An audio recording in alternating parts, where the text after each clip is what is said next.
We had no one. We had no one in any of our properties. And now on Saturday morning, we are going to be 100% occupied. And we're going to be 100% occupied from now for the foreseeable future.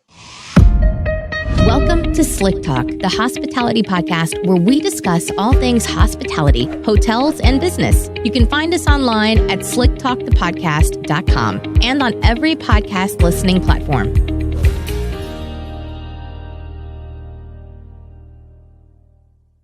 All right, everybody, welcome back to Slick Talk, the hospitality podcast. I'm your host, Will Slickers, and I say we rarely do this, and it's very true, but bringing on a guest from the past back onto the show doesn't happen often, but when it does, it's usually because the first episode was so kick-ass that we just had to do it again. So I'm excited to have Jeremy from Breezeway back on the show. We're going to be talking about 2021 and trends and vacation rentals and, of course, operations when it comes to operating a successful vacation rental brand. So Jeremy, welcome back to the show, my friend. It's great to be back. I think it's been about a year. What a year it's been. 2020 has been something else. Yeah, I was going to say, I didn't think we would meet up this way, round two. I was hoping in person would be great, but I think back in March and April, all our plans got a little shattered with that. But yeah, totally. Thank God for Zoom, right? It's a blessing and a curse, right? We all spend a lot of time on Zoom nowadays. Yes. Well, and it's funny too, because we were just talking yesterday, the last in-person event was the Shorties Award, and then of course the Short Stay Show. And I, ran into a couple of your associates there, and now here we all are just virtually hanging out. And That's right. You only have to get dressed from the waist up. It's like there's always benefits. You got to look for the silver lining. Let the laundry breathe, so they say. Well, I'm excited to have you back on, and we had an interesting chat going into kind of what our discussion is today. And you're a pioneer in the industry. You've done a lot with Flipkey, and then just going into what you've built with Breezeway. So I'm really excited to talk to you about, because I feel like you just have that perfect wealth of knowledge for what we're going to do and talk about. So thanks for being on again. But I want to jump in and just kind of see what's kind of happened this last year. Obviously, a lot has been in development with Breezeway and what you guys are doing with your platform and your product with the vacation rental professionalism and operations behind the scenes. So I'm curious to see what's been new. 2020 has been a challenge for everybody in the industry. And, I think operationally, the challenges that people faced going through and continue to face around COVID-19 and the pandemic and cleanliness and the right standards that they want to operate with, we didn't all see that coming back in February. Yeah. And so that's obviously, I think that's just dominated. It's dominated the business. But in the, then you have the backdrop of Airbnb filing their S1, demonstrating really the resiliency of the vacation rental product. Mm-hmm. And how well that is positioned in the hospitality sector. Yeah, and even companies like Expedia Group talking about how Vrbo's really carried the revenue for them in this time, and just like you just said, showcasing the resiliency, the fight that the vacation rental segment brings to the game is pretty powerful stuff. Yeah, I think that is like one of the. And I think that's, we're going to talk about trends, but as you prep to think about the future and you look towards the recent past, yeah, that concept that this is the most resilient segment in the travel industry, I think is really key. And it also, we all like to talk about how the vacation rental market is so fragmented and there's all these different operators and it's so fragmented, et cetera, et cetera. But really what it also is it's very unique, and it's unique in its ability to be a great option during this time. And I think that's what's also standing out. It's not just the resiliency, but just how unique this is compared to hotels. Mm-hmm. I was just off the top of your head, can you just maybe give us some insight? Why do you think we were the first segment in hospitality to recover so quick? What makes vacation rentals? Because, you still have hotels, which there's, it's real estate it's a business. But then with COVID, obviously, like people don't want to be close by and intermingled that way. But if it wasn't COVID, let's just say another financial crisis or whatever happened, do you still think that vacation rentals was be the leading front for hospitality? Yeah, we fielded some of this back in 2008 with Flipkey, and vacation rentals they're not purely countercyclical, but they have a countercyclical element to them where you don't totally cancel your family vacation. Mhm. You just might change where you're going. So the people that might have flown for an international vacation, when times are a little tighter, they get in the car and they drive and they find a place closer to a drive to destination. Or maybe you don't go to Disney and you go somewhere else. And so, or you do a multi-generational trip, and it's an opportunity to travel with family. And I think all of these really highlight the strengths of vacation rentals. And it's an economic, especially with large groups, it's an economic choice. It's a way to get Yeah. together. During the pandemic, it's just clear people wanted to, and we've seen this, right? You can see this in some of the Airbnb material, but yes, there's longer extended stays. Stays have increased because people want to just go and work from another location. Mhm. But I think, this was the perfect sort of vacation rentals were the perfect sort of escape. Yeah. And I don't know when Verbo dropped the home away from home tagline, but it's really true, right? This is Mhm. like, you're stuck in your home, you're being responsible and you're self-isolating and you're trying to take care of your family and your health. And now you can go do that in another home. Yeah. That's a pretty easy lift compared to thinking about a hotel. Literally like a home away from home. Like it's literally not, it's a home. It's like the coolest part. So Yeah, um exactly. I missed that part tagline. yeah, no, I think it's a good one. They should keep it for a long time, especially after this. We're talking about trends, and speaking of that, we talk. You mentioned a couple times already, drive to destinations, and I love what you said yesterday when we were chatting. Was that this is like the new, like I guess home away from home. Like people are discovering their backyard in a whole different light, and you were kind of talking about how you see this continuing in 2021. And so on. So what makes you think that's a trend that's going to stay for, other than the obvious reason of like getting a home away from home? Why do you think people are going to continue that route?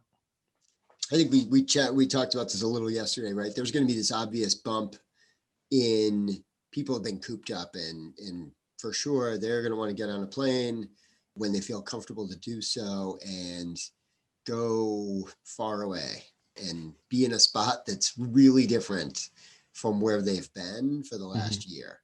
But I think once that settles down, there's something there's something really enjoyable that comes with taking a vacation a little closer to home and being in that drive to market and sort of falling in love again with your area, or someplace that's so easily accessible that you can build a relationship with it, right? Yeah. And we've seen this time and again with vacation rentals, right?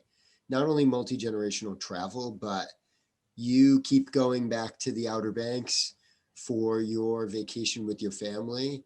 Maybe you're not going with your parents or your grandparents, but that's where you went as a child. Hmm. And so that's where you go with your family.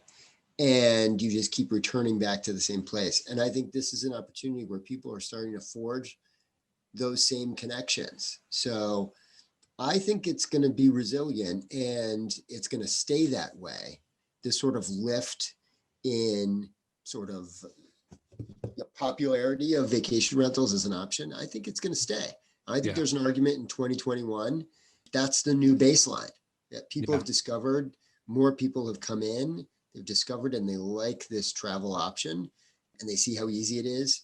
And they're going to keep doing it. I was gonna say it's like setting the. I like that you brought up the generational thing. Like your parents when your family went as a kid, and now you're bringing your wife and kids, or husband and kids, or whatever, and it's like setting the tone for the future. setting the tone in the sense of, like you just said, discovering your own backyard, but like a new way of travel that's really cost effective. It's really convenient. It's not as exhausting, with when it comes to like planes and international time zone differences and all the other things that go into our like 2019 levels of, craziness and travel and fun.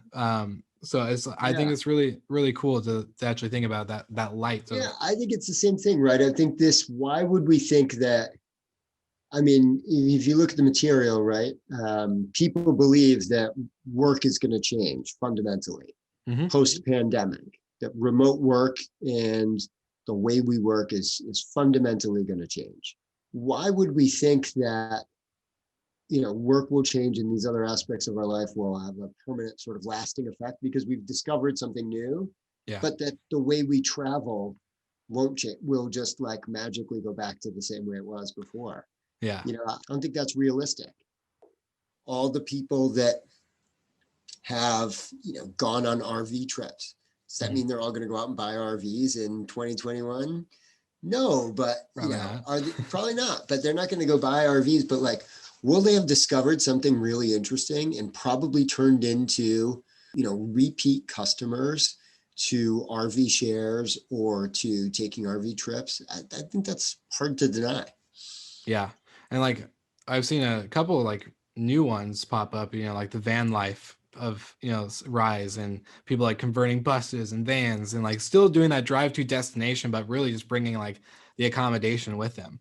You got to Which get is, some van life. You got to get some van life people on the podcast. I'm That's trying. a demographic I'm interested in.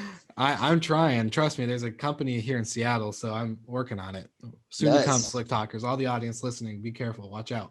We're coming. No, but like I think it's really cool that, like you said, just setting the tone, discovering our own backyard. Operationally, like what is this? What have you guys seen in the recent changes? We talked about Breezeway on the podcast last year. We're talking about we talked about like the name of a hospitality provider or property manager and like what that role really entails. And now we're seeing it obviously shift and change a ton since this all happened. So what's kind of been like the bird's eye view with Breezeway and what you guys seen in the operation background? Yeah, I mean, it's like that Jurassic 5 song, Quality Control. I think that's the name of the game, is that everyone is really, I think we were on this path of increased focus towards quality control. And now it's just continuing to, I think COVID-19, all of a sudden the spotlight was on, hey, we really want to, people want to travel, they want to go local, they're not sure they want to go to a hotel, they're looking at vacation rentals.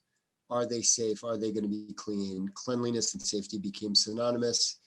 And you saw the professionals in the market really look at how they were handling their operations and procedures, double check.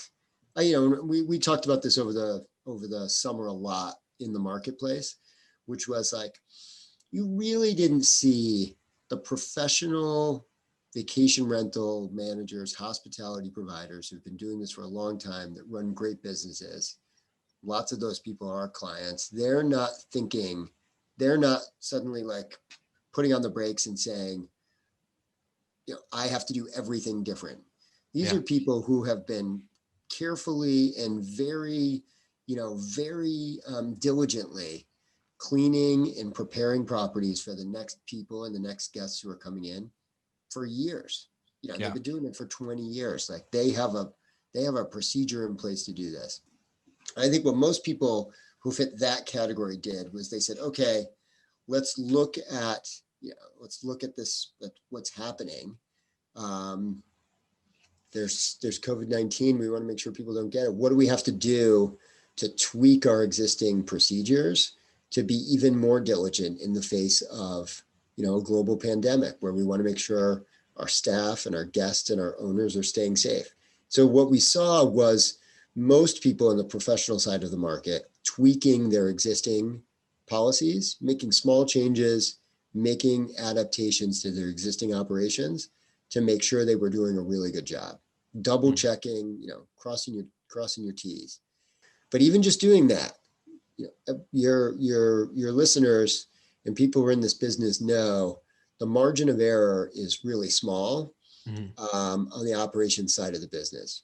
You're trying to turn over properties in a very careful, diligent way. They're typically a lot larger than hotel rooms. There's a lot of work that goes into it. Yeah. And you're trying to do it in short order. So what really happened is, lots of the country and lots of the world and lots of our customers were shut down March, April, and May.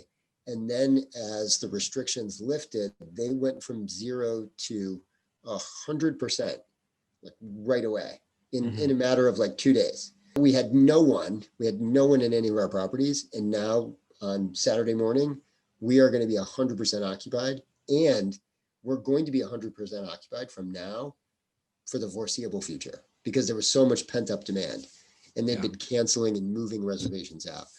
So I think that just put a ton of, even just those small tweaks, long answer, put a ton of pressure on the business to make sure that you were taking care of the properties. And so do you think that you talk about teams and property managers, is that a rise you guys have seen as well when it comes to the vacation rental market, is more rise in property managers? And I love the word that you said, quality control. I think, finding what is standardized in the industry and not when it comes to vacation rentals is a key thing. So I'm kind of curious to hear your thoughts on that as well. Yeah, I think that over the years, this market people will sometimes say we're still in this period of like the vacation rental market is still maturing, or the sharing economy was just invented. And so now like this is a whole new category of travel, but that's not really true. This has been around for quite a long time, but it does keep shifting. And I think the, added marketing opportunities for vacation rentals have created marketing challenges, which is, how do I stand out now when everybody can be marketed on the same marketplace, same OTA? In some ways, the playing field has been leveled a little bit on the marketing side. And to really stand out, you have to be super diligent about it. You got to be on top of it. And I think now what we're seeing is the same thing exists on the operational side. To really stand out, you have to be on top of it. And I think that's going to put a lot of pressure on the owners who self-manage to, how am I going to keep up? I'm already struggling a little bit to keep up on the marketing side. Yes, I only have one listing, but I have to keep optimizing, trying to optimize my rates, stay competitive. Now I really need to optimize my service. How am I going to deliver? I'm an owner who's self-managing this unit from far away. Like, how am I going to deliver this hospitality service? Really high quality. How am I going to maintain that quality control? It's not easy. And I think we'll continue to see, as a growing trend, you'll see more and more folks from that market turn to property managers and leverage property managers more. I think property managers are in a great position to gain market share. Yeah. Well, I was going to ask too, do you think entrepreneurial, like, not saying that hotels and hoteliers and people that own and buy and flip hotels aren't entrepreneurial, because they are, but do you think with I think the right phrase would, be the entry level for vacation rentals, like the low barrier entry for that, with the increase in like the entrepreneurial bug that everyone pretty much gets when they start doing this, is what keeps making the vacation rental industry to continue to pivot and change. And that's why people are thinking it's like brand new, because there's so much growth and so much innovation happening at once that people are starting to notice it in a different way. That's why it looks so brand new to people outside of the industry. Yeah, it's a good question. I think there's some element to that. And that's definitely the demographic you highlighted is a real demographic, right? There's a lot of those people. A lot of them are your listeners, and there's a lot of people like that, which is awesome. And I think that makes the industry more dynamic. I'm not sure if those people are completely fueling the technology, whether it's coming like bottom up or it's just it's more coming top down. And by top down, I mean, just by virtue of guest and owner expectations changing, the market becoming more competitive. You're spending more money on marketing. Your margins are getting a little tighter. There's a lot of top-down pressure, despite new entrants to the market that are saying, hey, you know what? I've got to keep thinking about how can I leverage technology to be better and better at this job? How can I be better and better at this job? I also think it's kind of a maturation of, technology too. In that, I've been doing this for a while, from Flipkey to now Breezeway, but property tech, was not a thing, 5 years ago. Yeah. Like people weren't like, it was just becoming a thing. And, yes, property management software systems have been around for ages, and technology around property, marketing and operations, channel management, it's been around, but it hasn't had this like spotlight on it. And I think property tech has picked up more of a spotlight as well, even separate from the vacation rental industry. And now you have like the convergence. Now you have the convergence of both, which brings more technology, then it fuels the cycle of innovation. I think that's a really good point too, but I want to see, because I think there's a combination. We have like the side of, the tech and the continued innovation and travel demand and ownership expectations and guest expectations. What you said it a couple times too, and I love it, is hospitality service. Now, what kind of role is this playing into it? Because we are in the hospitality industry. A lot of people, in the beginning, when I did like the mastermind series that you were on and other things, we're like, well, we're vacation rentals. Like, yeah, but you're hospitality. You're providing an experience. And so, what do you see that playing a role into how this is shifting as well, in the sense of experiences and moments and memories and all these other things that kind of go into what we're doing? Yes. I mean, I think from both the guest and the owner side, that sort of hospitality experience, I guess I'll start like super high level. I think there's a trend there's a coming trend towards hospitality living. It's already here, but it's the term hospitality living applies to folks that want to have more of a concierge experience in their apartment in the city, where they stay long-term. This is where they're renting, long-term, to when they go on vacation or whether they're traveling.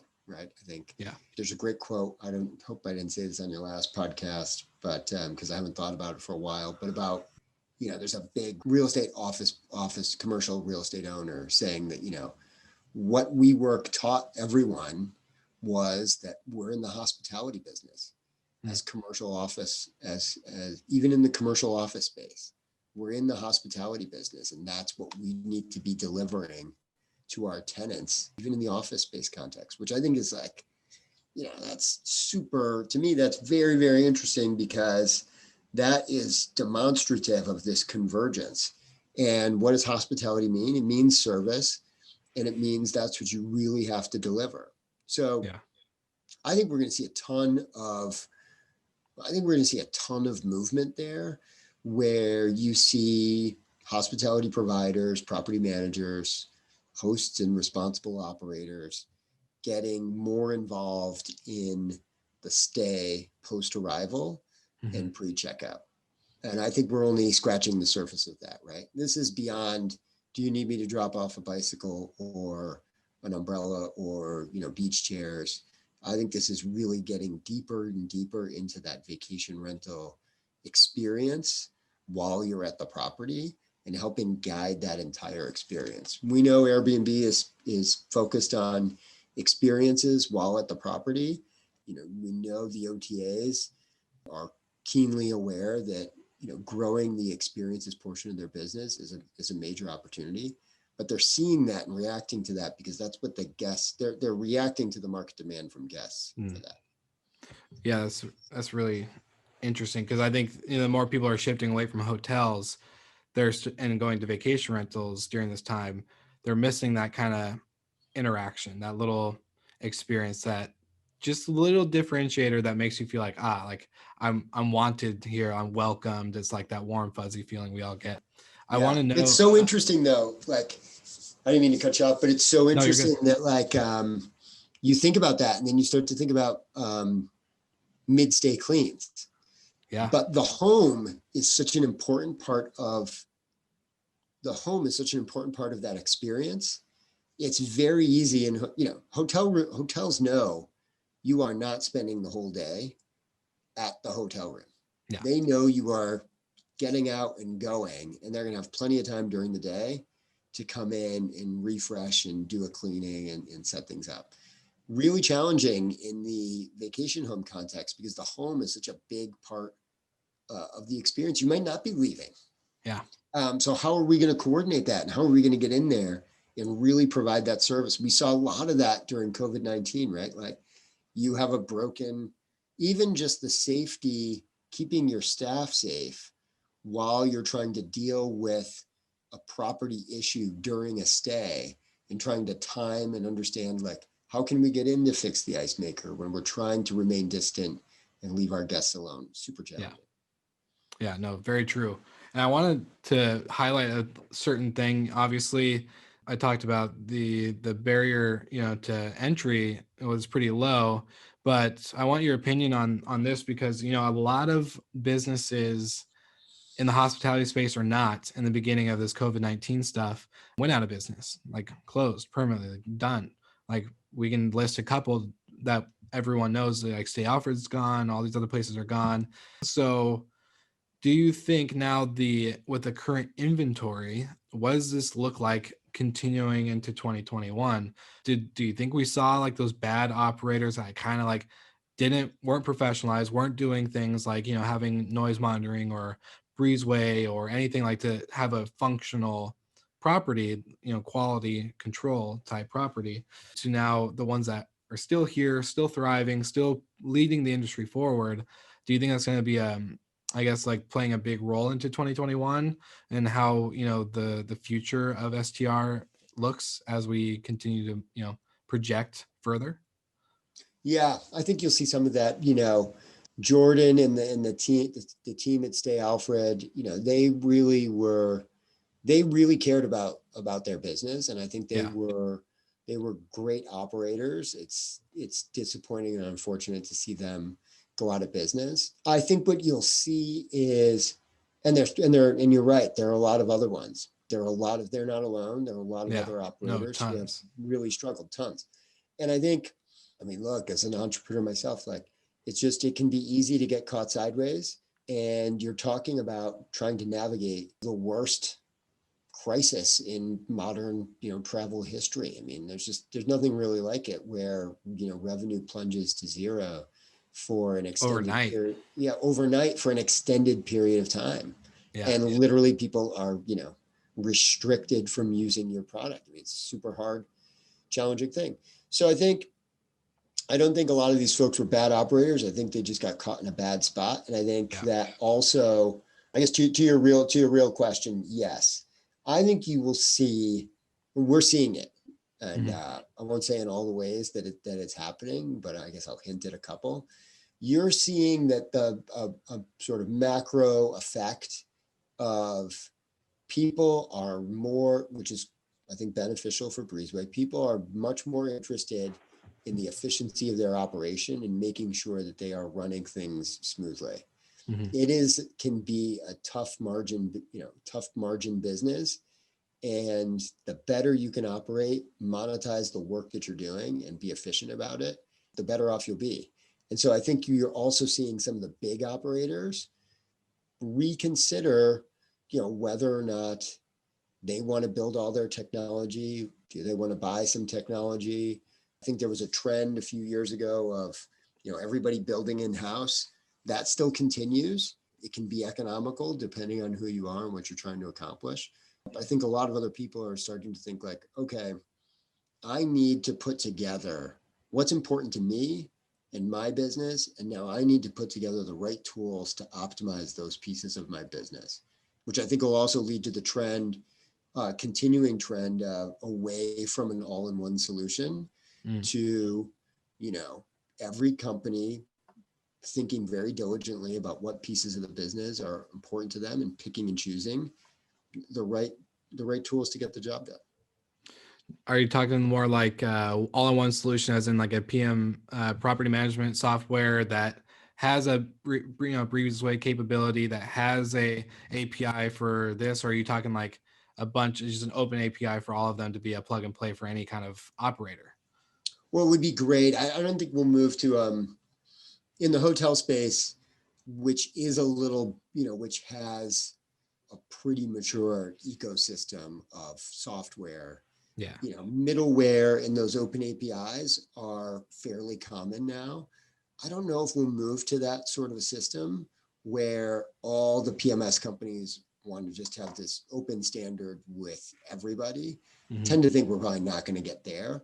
But, I do think, and we've seen a lot of this over the last few years, the property management software companies are very willing, almost all of them, very willing to have an open API and to help their customers pick and choose and find the right pieces to run their business. And they're more than, as well they should be, right? I mean, it makes total sense. They're smart to have their own, tools, smart to have their own revenue management, their own channel management. They want to provide a solution if that's what you want, but they also want to provide the optionality that if you don't like their solution, or you feel you need something more, you can plug in and that can be facilitated. And I think that's a foregone conclusion at this point, that's how, a good portion of the market wants to operate.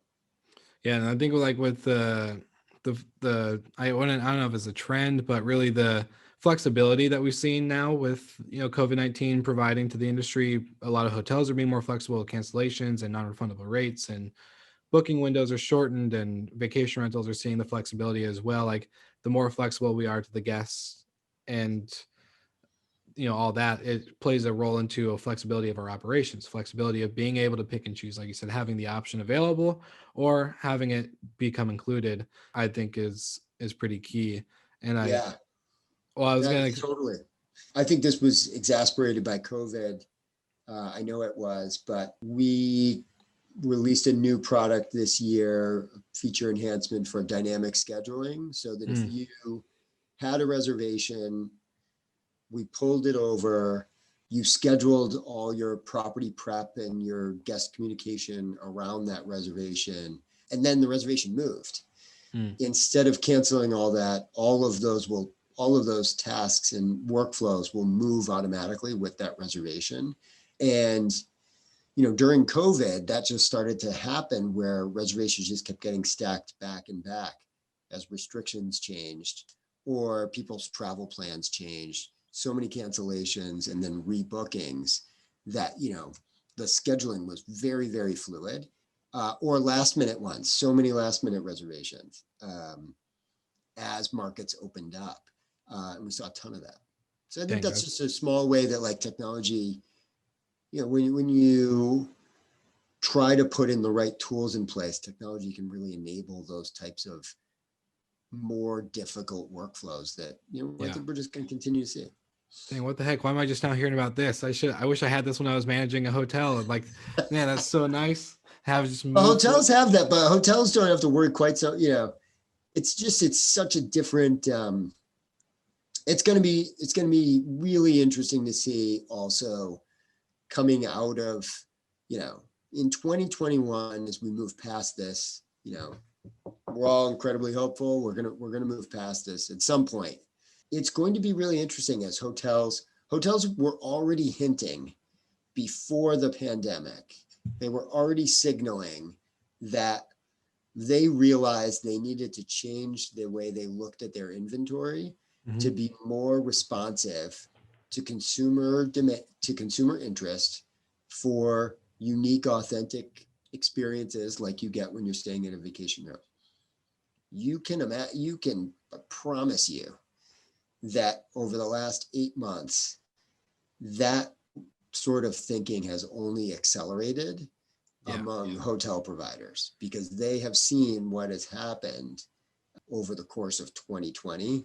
And I think on the other side of this, as travel returns, it's going to be very, very interesting to see how the hotel industry responds, what sort of convergence we continue to see, what sort of products they bring to market to address that. I think it's going to be really fun.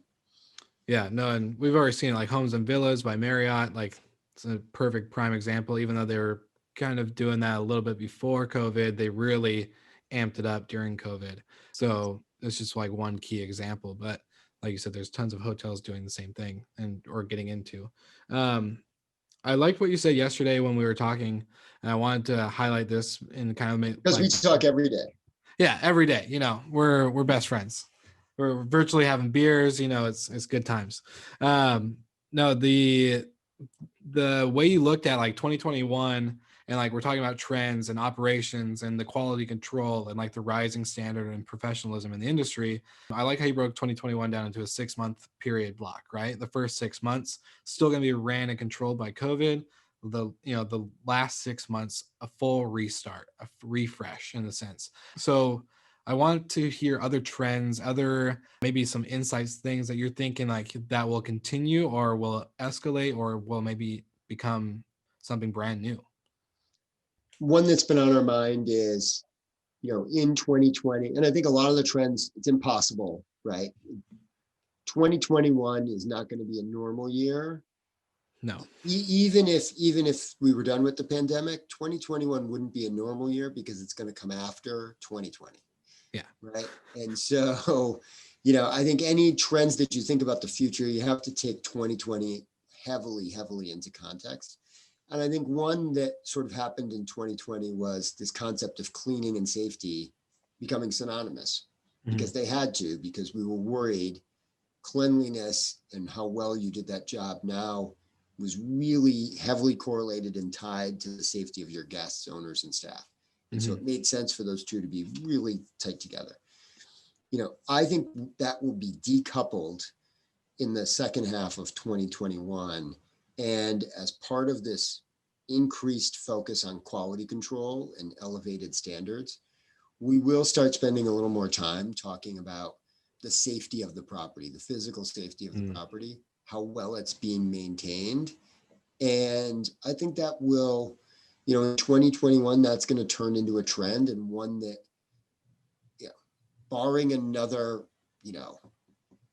please, I hope we don't have to go through this again anytime soon.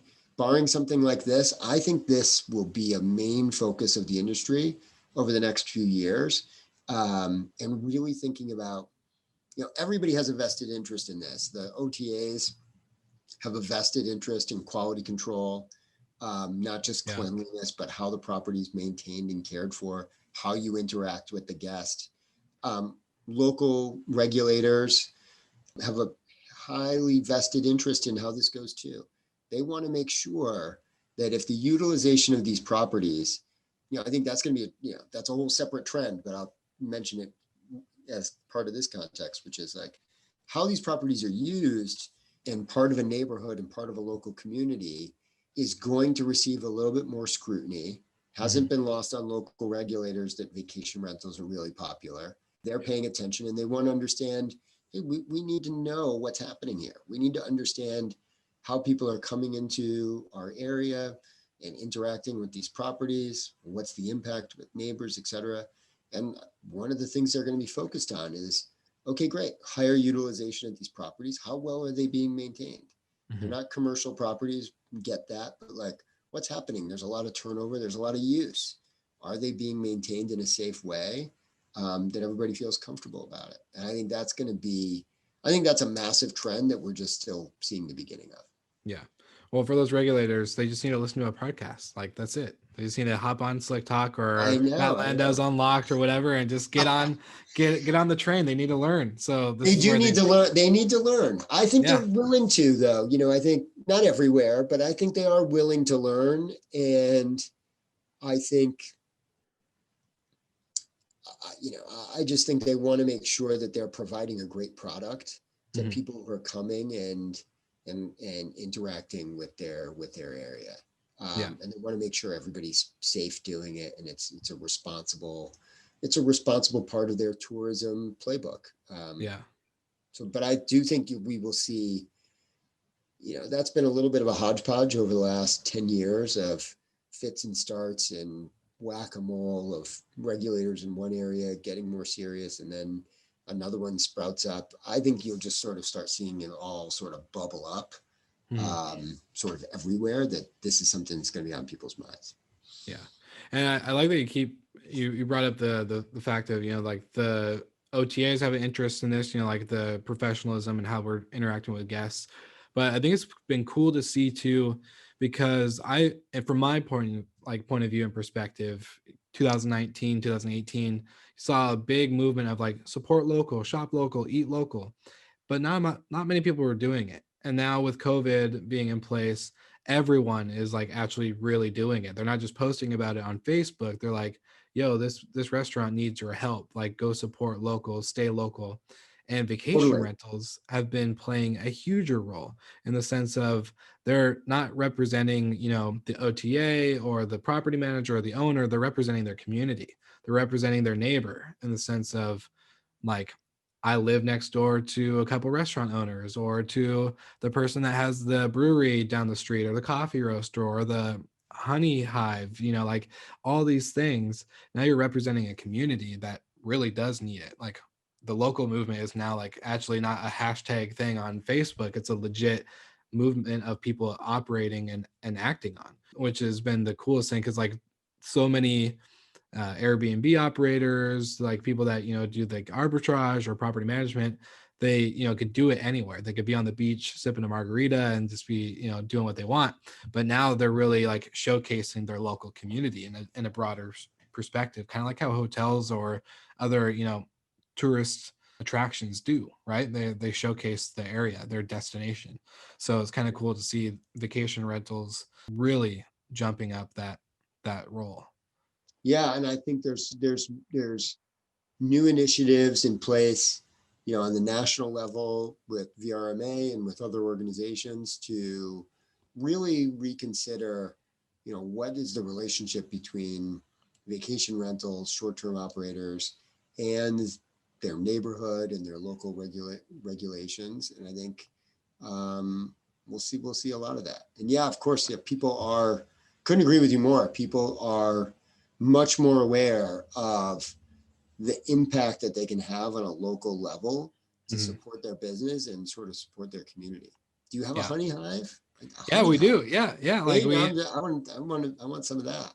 Yeah, a couple of my clients, like we have a coffee roaster, and then one of my clients has they do 2 vacation rental properties on their land, and they grow honey with, they have a beehive, and they do like little jars of honey when they check in, and it's super cool. I love it. I love that. That's amazing. Yeah. And that's how it's supposed to be. But that's a great example. Like those 2 people, they are not, they are not like doing it from anywhere, sipping a margarita on the beach, right? They are invested in that experience, and they are invested in what it's like for somebody to come to their home, come to their property, and have a really good hospitality experience. And I personally think like the people who want to do it from anywhere, who are going to be sipping that margarita, like they are going to be forced to, they may not call this person a property manager. Yeah. It might not be a large business that's been in business for 20 years, or one of these entrepreneurs who's starting a new one, has big aspirations to grow, but somebody is their property manager, and their relationship with that person is going to become more and more critical and important to the success of how they rent that unit.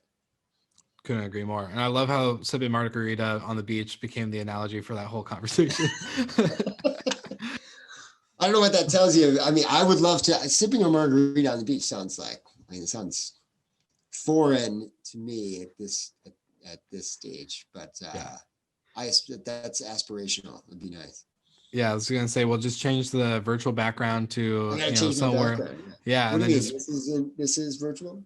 Oh, I mean, yeah, no, not at all. My chair? That's not my chair. Yeah, exactly.